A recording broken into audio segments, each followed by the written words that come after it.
Kia ora koutou, ko Tamati Patuwai tōku ingoa, ko taurere te maunga, ko omaru te awa, ko teku toia te tūranga waiwai, ko Ngāti GI taku iwi. Creativity is just the natural way for people to be.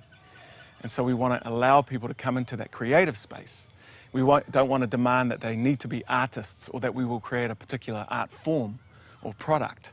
We want to influence a conversation in a creative way. So creativity is a big part of our conversation. And cultural activity. Cultural meaning traditional, ancestral, ancient cultural practices. Cultural meaning urban and contemporary practices. So it really steps into that community, diverse space. So we're really trying to be inclusive when we work with the people and organisations that we work with. The River Talks project has come from my own personal experience around the Omaru River, which is behind me.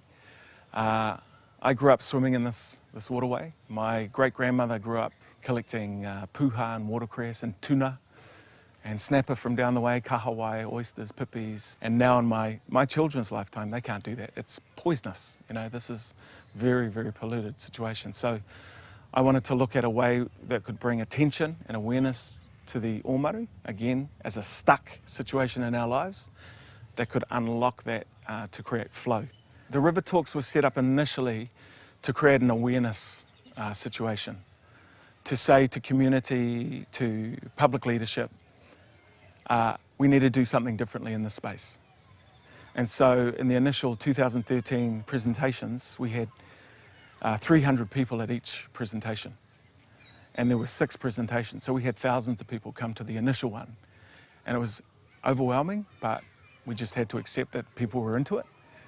And then the local board especially were like, wow, that's a lot of people to come to this project. Companies, businesses and factories need to stop dumping the crap inside the river. And government, parliament and council need to stop giving them permission. We need new laws to stop destroying our river spirit. So I want to see action from the government now. Thank you for listening. And so the River Talks uses art, creativity, cultural practices and research and science to have a wide conversation about what's possible.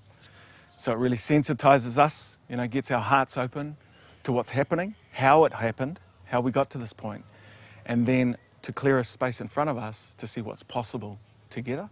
Many different arts practitioners around New Zealand have come into the River Talks project, from dancers to poets to sculptors to painters, MCs, slam poetry. We're working with mana whenua who are very supportive, Ngāti Whātua, Ngāti Pāwa, Ngai Taiki Tāmaki Waiohua. So we're gonna recycle this at Point England School and take charge of the problem ourselves. Because we know if I drop this now, how long do you reckon it would take before it would end up in the water? We work a lot with young people, with schools. I mean, it's their future. We want to work directly with young people and to create spaces where they can become active in environmental awareness and education. We work with businesses to try to bring them in to see what we can do together. Political leadership, public agencies. We work with Auckland Council to see how we can support. I mean, literally, we come as community residents to say, we want to be part of this situation. You don't have to do it alone, Council. We're here. Ko au te awa, ko te awa ko au. I am the river and the river is me. If I utilise that ancestral saying, I am this river and the river is me, it's very confronting. However, I'll take that on. I'll use that as the measuring stick in terms of who I am, who our communities are, to disrupt this kind of mediocre settling that we have in this community and say, enough's enough, we have to move out of this. You have the knowledge passed down from the tipuna. You are the river warriors. Ko au te awa, ko te awa ko au. In storytelling and sharing story, we're starting to ignite a conversation that shares the essence of who we are. And when we have those authentic conversations, there's transformation opportunity there. There's change that can happen. And we kind of bring to one space everyone's intent. That pulled together can create and catalyse some change, even in the hardest spots.